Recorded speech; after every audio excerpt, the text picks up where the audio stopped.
Mananghalian tayo ninyo guys.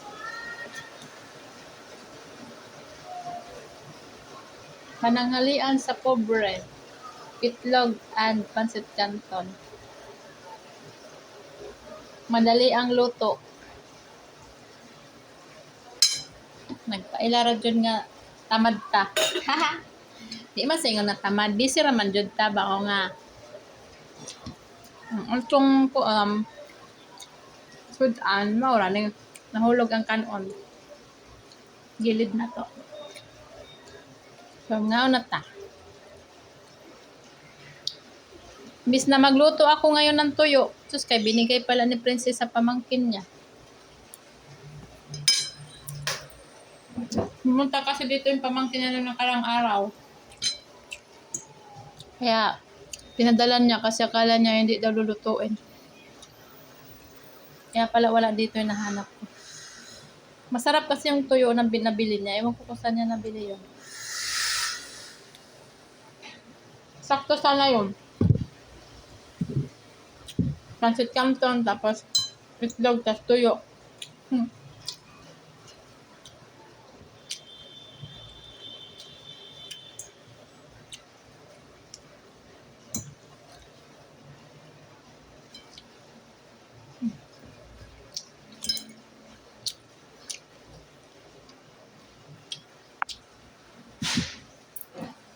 May plano pa naman sana ako na mag-chowking kami ngayon. Chowking. Nagluto siya ng pancit canton. Kaya,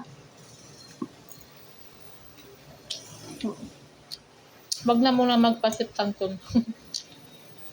Or mag-chowking. Pancit canton na lang muna tayo. No. Kain. Lalo. Pancit canton.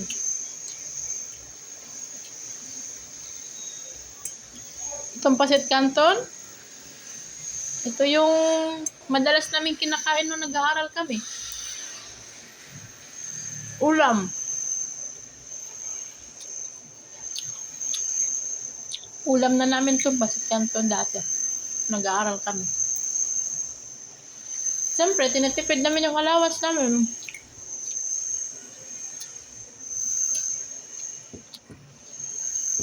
Ngayon na may trabaho, pancit canton pa rin. Pwede na lagi. Minsan na lang.